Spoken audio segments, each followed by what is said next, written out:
You would turn to Luke chapter 12. I'm going to be struggling with a cold here, so we'll do the best that we can. These are parables that Jesus is going to share with us about a subject that too many times gets left to the side, not really discussed a whole lot as far as most churches are concerned. If you have a special event that you are going to participate in, that you prepare for, how do you prepare for it? Give me an event that you might think of that you would have to prepare for. Wedding. Wedding, okay? Birthday party. Birthday party. Graduation. Graduation. Randy is graduating this spring. Family reunion. Pardon me? Family reunion. Family reunion, okay? So how do we prepare for those things? We just decide that everybody show up and that's it, right? Planning. Have to invite people. Have to invite people?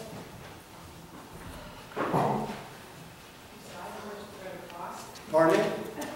Decide the cost first, Okay, decide the cost, okay? and what you're going to purchase. What you're going to purchase. So Gail, do you sit down and you write all that out, do you? Okay. So do I mean, and then I lose the paper where okay, anyway. When we have something very important that we're going to do in our life, we prepare for it. We just don't show up. We just don't decide that we're just going to all at once throw this together. And that is true of God also. That God is preparing something for us that He expects us to prepare for Him. Okay. John 14, just use that as an example. We are familiar with the passage where Jesus said, "In my Father's house are many mansions." Okay, now, the word there is a mansion. The King James has elaborated on that to help us to realize just how beautiful it's going to be. Okay? But the word there is room. In my Father's house are many rooms. And it's important that we see that in John 14 because later on, Jesus talks about us making a room for Him in our lives. So, He is trying to tell us that He is preparing this place for us, but also that we need to prepare for the time when He comes back and gets us. There was a lady named Kathy McDonald who was going out on his first date with this guy. She was very excited. She bought, well, ladies, if you're going out on a first date, what don't you buy new? Right? So she goes out and she buys this whole new wardrobe, has her hair done, everything else. He's supposed to be there at 7 o'clock.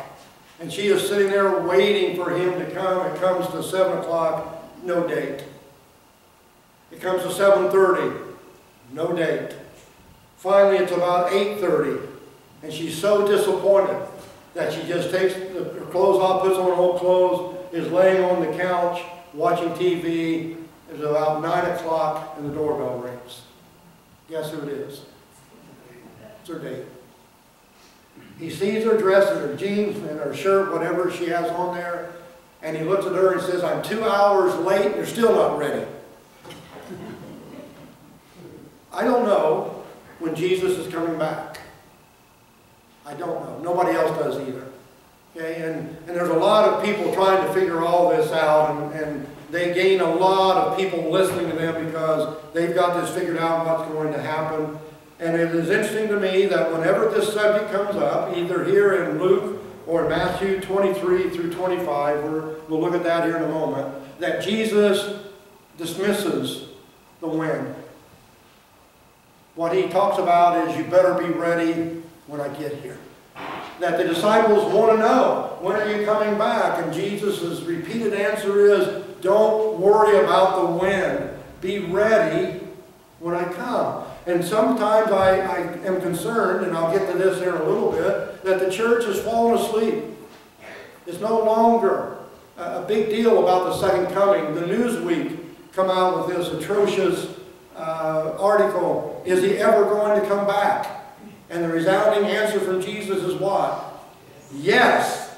But you better be ready when I come back. And everything hinges on the fact of me being ready. So what he does here in Luke chapter 12, verses 35 through 48, there are 3 parables that he is going to tell us. There's 1, 2, 3 here, about different aspects of being ready when he comes back. If you would, read with me, beginning in verse 35. Be dressed ready for service and keep your lamps burning, like men waiting for their master to return from a wedding banquet, so that when he comes and knocks, they can immediately open the door for him. It will be good for those servants whose master finds them watching when he comes. I tell you the truth, he will dress himself to serve, will have them recline at the table, and will come and wait on them. It will be good for those servants whose master finds them ready, even if he comes in the 2nd or 3rd watch of the night. But understand this, if the owner of the house had known at what hour the thief was coming, he would not have let his house be broken into. You also must be ready, because the Son of Man will come at an hour when you do not expect him. That should answer all the questions right there, right? Peter asked, Lord, are you telling this parable to us or to everyone? The Lord answered, who then is the faithful and wise manager whom the master puts in charge of his servants to give them their food allowance at the proper time? It will be good for that servant whom the master finds doing so when he returns. I tell you the truth, he will put him in charge of all his possessions. But suppose the servant says to himself, my master is taking a long time in coming. And then he begins to beat the manservants and maidservants and eat and drink and get drunk. The master of that servant will come on a day when he does not expect him, and an hour when he is not aware of. He will cut him to pieces and assign him a place with the unbelievers. That servant who knows his master's will and does not get ready or does not do what his master wants will be beaten with many blows. But the one who does not know and does things deserving punishment will be beaten with few blows. From everyone who has been given much, much will be demanded. And from the one who has been entrusted with much, much more will be asked. Okay? Here's the 3 parables that he tells us. The first one is the parable about the servants that are watching and expecting their master. And in this, he speaks of the availability of the servant. Be alert, Jesus says.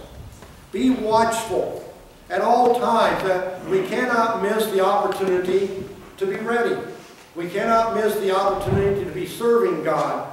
That this is one of the things that we're going to see all the way through these parables, that he shares these parables based on the idea of servants. The people that are serving God. That's why he has saved us. That's why he has brought us into the kingdom, is to serve him, to accomplish his will in our life. And we need to be very, very aware of what is about to happen. To be constantly ready. To watch. The background that he uses here in this first parable is about a wedding. Okay, now we talked about a wedding here and the preparations that are given for a wedding. So much more here in the Jewish custom, and these people would understand what Jesus is talking about. If there was going to be a wedding, let's say Jim and Marjorie were going to get married. Jim said he would never do that again, but... Twice was enough. Pardon me? Twice was enough. Twice was enough. Okay? You would give a date, wouldn't you? We're going to get married at such and such a date, at such and such a time. In the Jewish custom, that's not the way that it was set up. They would announce this wedding. Okay?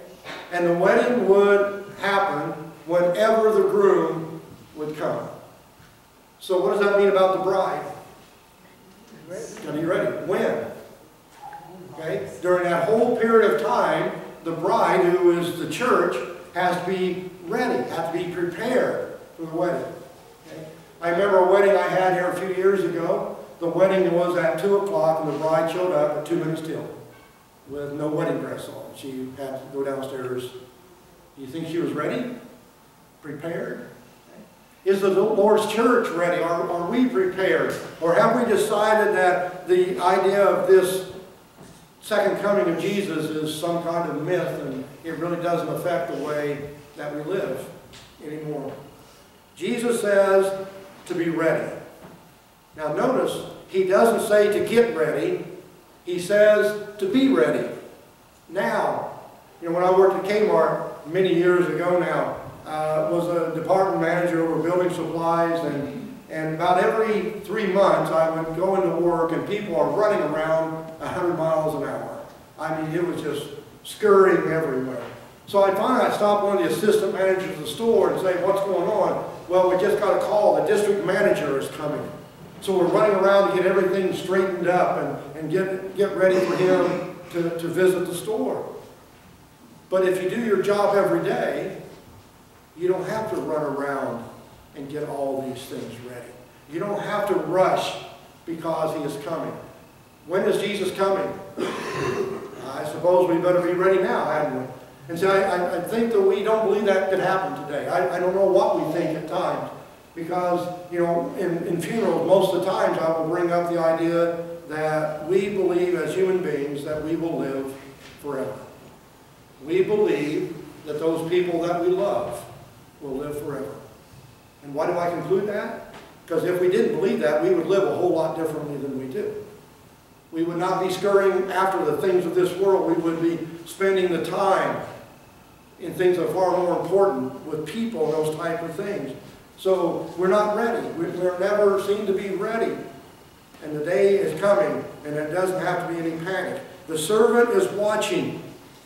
He's ready. He doesn't have to make any last-minute preparations. He doesn't have to change anything. Martin Luther was once asked, if Jesus would come today, what would you do? And he said, exactly what I'm doing right now. That's the kind of lifestyle we are to have as Christians. It doesn't matter when he comes. We're ready. We're ready by the lifestyle that we have. To be ready, Jesus says, to watch, to devote ourselves to the things that are important in the kingdom. Because whether we are ready or not, whether we watch or not, has eternal consequences. That if we are not ready, folks, we're not going to have the time to get ready when he comes. It's that simple. It's that simple. That's why he says to us, to be ready. To be ready. There was a gentleman that was an expert at making cuckoo clocks. And he was very, very precise at what he was doing. And the people that were visiting him said, well, you can't make much money making these cuckoo clocks. And his answer was, I'm not making money. I'm making cuckoo clocks. Over and over again. And I've shared this with you before. I'm constantly with my sons. Don't be so busy making a living that you forget to make a life. Don't be so wrapped up in all these things that you have to do that you fail to see what's important. What's important. Okay? We that have had children raised and grandchildren, boy, they grow quickly, don't they? Okay? So, which is more important? Having all these things of the world and having spent time with those people that we care about. Jesus wants us to have a life, and he knows how that can happen. Okay? Blessed are those that are not just waiting, Jesus says, but blessed are those that are watching, that are expecting, that are anticipating. There's an old fisherman that had been out to fishing professionally for about 3 months. And finally they had come back, and all the families were standing there that were waiting for them to come back, except his wife was not there. So he slowly walked to the house. He'd come in the door. She's standing in the kitchen. She said, boy, I've been waiting for you to get home. And he says, maybe you've been waiting for me, but you weren't watching for me. Big difference between the two. We can wait. Maybe that's what we're doing, waiting for Jesus to come back. But are we watching for him to come back?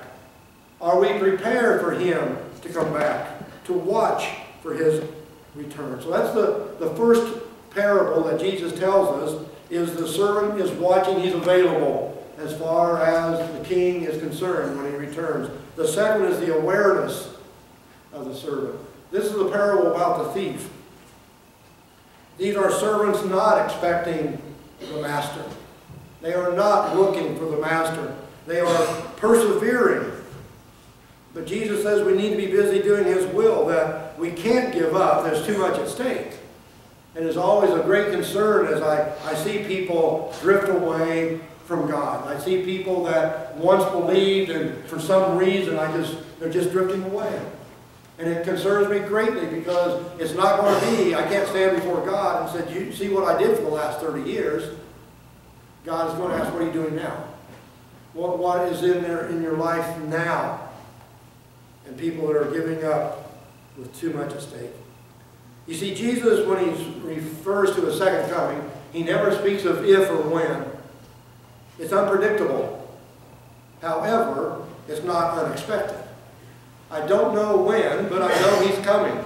And am I aware? Do I live my life in a way that I'm aware of what God is doing here? That we think that we can make preparations when he comes? That we're going to change when he comes? So if we believe for a certainty that Jesus is coming back again, how does that influence the way we live our lives? How does it really change the way that we live if we are aware, honestly believe, we know it's in our head but in our heart also, that we are absolutely convinced that Jesus is coming back one day? How does that influence the way that we live? Awareness.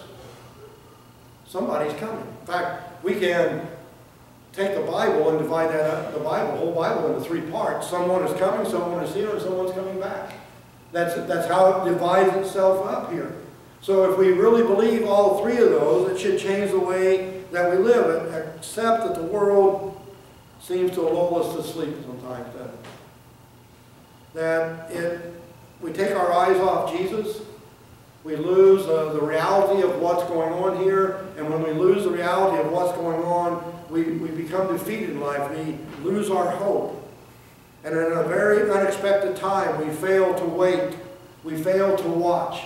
We fall asleep spiritually, and then find ourselves beyond the salvation that he has for us. These are the college football games that were played on January the 1st of 2013. I saw the beginning of every one of those games. However, I didn't see the end of any of them because I fell asleep. It was a strange experience to be watching a football game and wake up and the uniforms are different than they were before when I went to sleep. I think, oh, what happened? Now, on my defense, we had a New Year's Eve party here the night before that was quite an experience. And I was tired, and I don't sleep very long at one time, so I got up, and when the game started, I sat down to watch the games, and like I said, I saw the beginnings of all 4, but I didn't see the ending of any of them. Have we started the race, started the game, and has the Lord's church drifted off to sleep? Not going to see the end. Have we? There are parables that Jesus teaches us that are parallel to these in Matthew chapter 23. I guess it didn't go forward. That in these parables, here again, there's a big discussion in this passage of the disciples wanting to know when Jesus is going to come back. Now, there's a split here that some people fail to understand that part of what Jesus speaks of in this passage is the destruction of the temple that happened in AD 70. Part of this is about his second coming. But when he gets to the point of the second coming, he says the same thing to them here in Matthew that he does in Luke. Don't worry about when. Worry about being prepared that when I come back. And he gives them 4 parables. To be wise, to be working, to be watching, to be witnessing. That's what he says for us to be busy doing God's work. Not just being busy, but be busy doing God's work. To be aware of what's going on around us. People say, well, God isn't doing anything in the world today. We're not watching. We're not aware of what's going on around us because he is. He is. That we are getting closer and closer to that time when Jesus is coming back. And we need to be ready. What a shame if we are ready at one time, but then drift away, and we don't keep that awareness that God is working in our world. The third parable Jesus shares with us is the accountability of the servant. The third parable is about the master who watches. At times I wonder if we think that God doesn't see. Now, in all honesty, and no criticism of anybody, there are times I wonder if we don't think that God's a fool. That we can hide this stuff, and He doesn't see what's going on in our lives. He doesn't know what we're saying and what we're thinking and the direction it's going in our life. I wonder at times that we believe that He has no idea of what's going on. And what a horrible surprise that's going to be one day when we realize He knows every action, every word, every thought, every intent, every sin. We are accountable to God. I thought it was Mark Twain. I couldn't find the quote, but that's one of the things that this famous person, whoever might have been, said. The most sobering thought that he has ever had in his mind was his accountability to God. One day, we're going to stand before God, and that we are going to have to answer to Him for the life that we led. Period, folks. It's that way. And the only way that I can be saved from that is through the blood of Christ, by accepting Him. That's the only way. That's the only way. You know, I share this in funeral messages many times too, is the fact that it's amazing to me in our society that the only thing that we have to do to go to heaven is die. Well, everybody's a good person. Everybody that dies goes to heaven. And the reality is, folks, that is not true whatsoever. That the only way that I can escape heaven, we'll talk about this in a moment, escape hell, is through the blood of Christ, through my faith in Him. And it's only those that believe in Jesus that are spared this punishment that we'll look at here in just a few moments. The marks of a good steward are those that are prepared, those that have this expectation, those that are faithful in what they're supposed to be doing here. If we miss Jesus, if we're just waiting without any expectation at all. With privilege comes responsibility. With privilege comes great reward. And we have to be ready because Jesus is watching. Jesus sees. And in John 10, He says that all judgment comes to Him. That the world will be judged according to His Word, not what we think, not what we have been taught, but what His Word teaches us. Jesus is coming. We need to be watching. We need to be busy. We need to be serving. The risk of being unprepared is far too great. Getting prepared is one thing. The challenge is staying prepared. Getting ready is when I become a Christian. But for some reason, you know, we talk about once saved, always saved not being a biblical term, and that is correct. However, there are more and more people, I think, believe that. If I would ask someone, are you ready to meet Jesus, almost without exception, the answer is, well, I was baptized on such and such date. And my response is, that's not what I asked. That was the beginning. That's when you decided to get ready for the coming of Christ. But now we need to be ready. Present tense all the way through here. The challenge is there in the midst of the world we live in is to stay prepared. There was a minister that got called to a hospital out of town, and it was on a Friday night. So he had about a quarter of a tank of gas, and he went to the gas station to get some gas, and here's what he met. Long line, long line. And he sat there, and he sat there, and this was a station that he normally went to, so when the attendant saw him, he come out, and he said, I'm sorry that you're going to have to wait, but it's just a matter of a bunch of people waiting to the last minute to take a trip they knew they were going to take. And the minister said, that's okay, I got the same problem in my business. People waiting for the last minute to take a trip that they knew they were going to take. Folks, I don't know whether we will be living when Jesus comes back or not, but the outcome really doesn't change. One day, whether we leave this life and go to Him, or He comes back to claim us, we're going to have to stand before Him and answer to Him for the life that we led. Period. There is no escaping that. And the only joy that we have as a Christian is when Jesus looks and said, He's one of mine.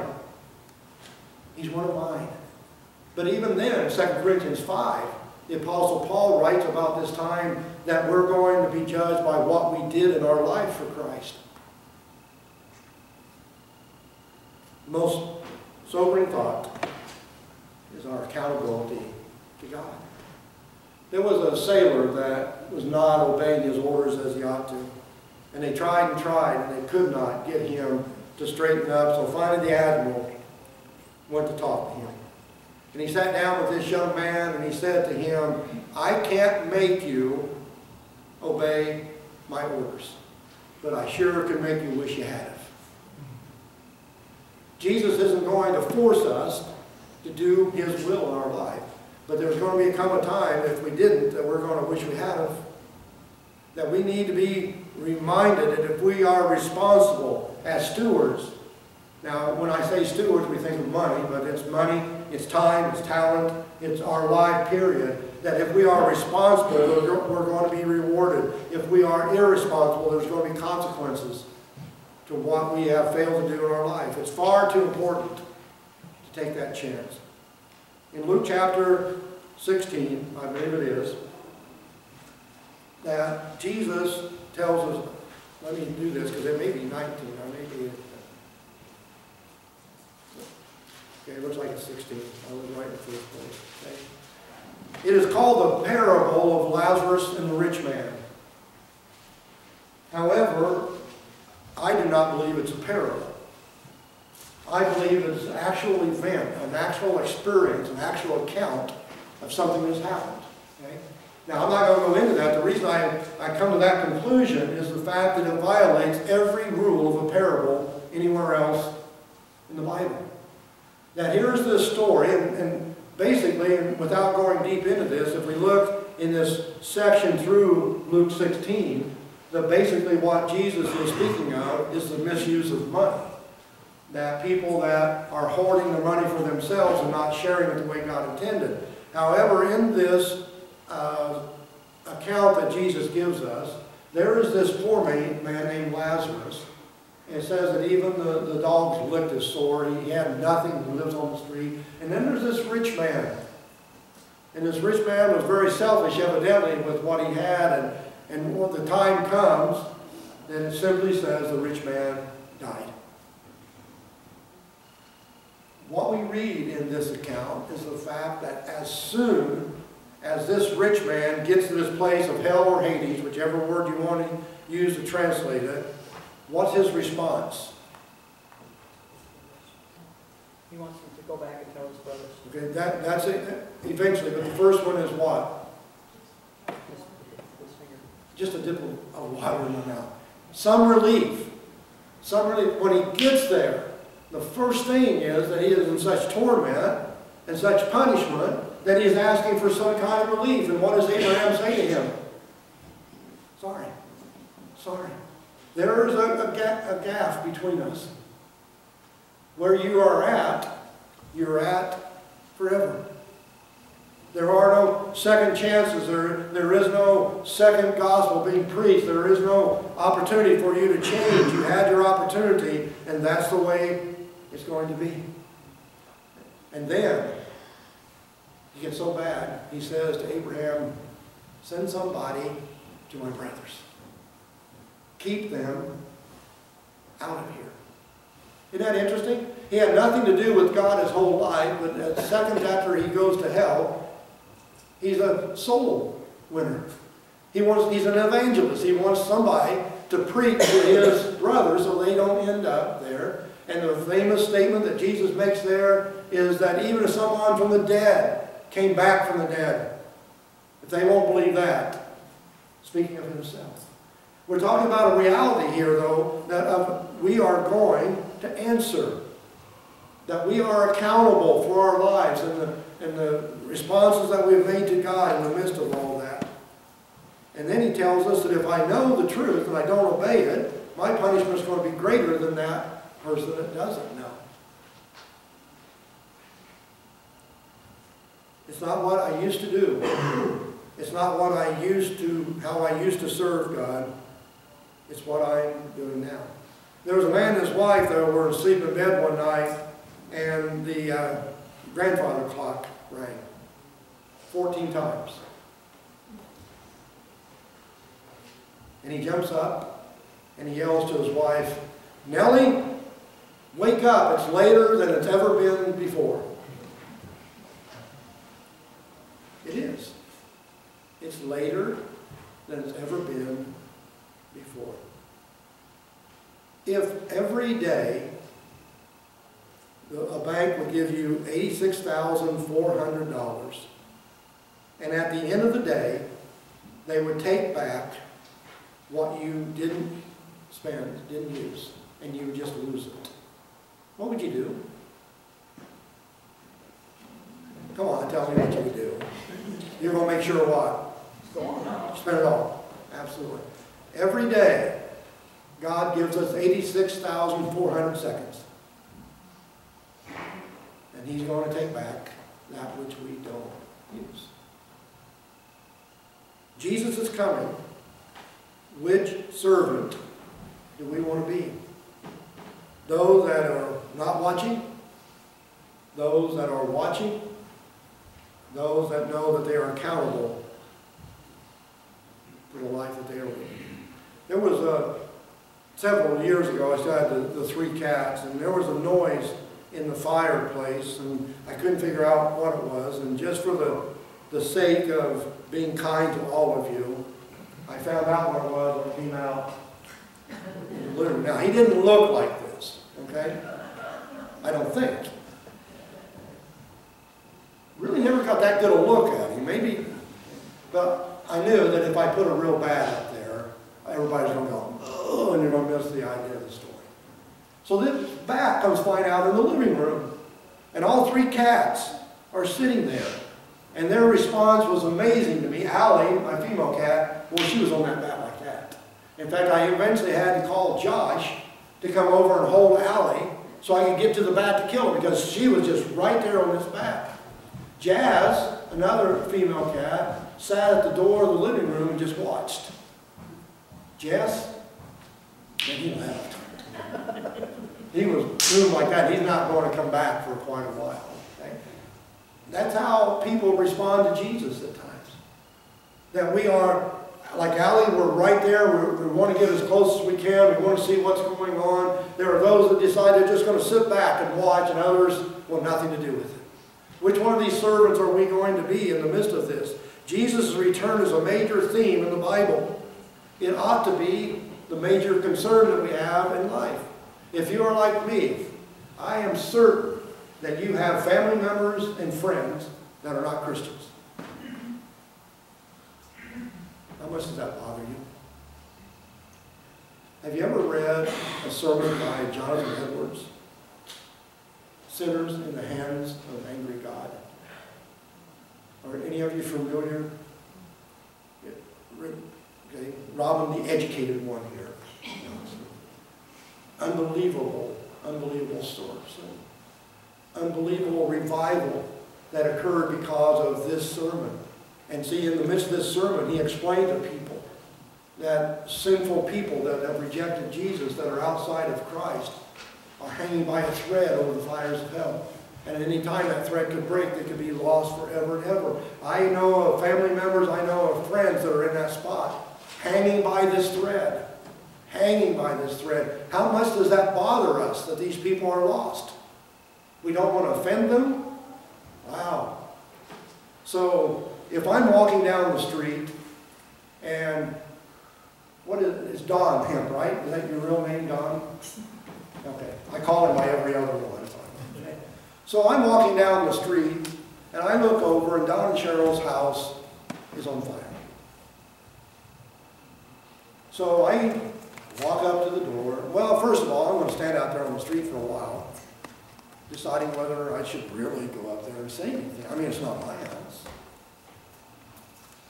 Maybe they'll get out okay. So finally, after the flames are just going all over the roof, I decide, well, maybe I really don't like Don, but maybe I should go up to the house. So I knock on the door. Don comes to the door, and I say, I really don't want to offend you. Don't really want to bother you, and I'm sorry that I've taken up your time. But Don, I think your house is on fire. And I'm just wondering that maybe you'd want to get out.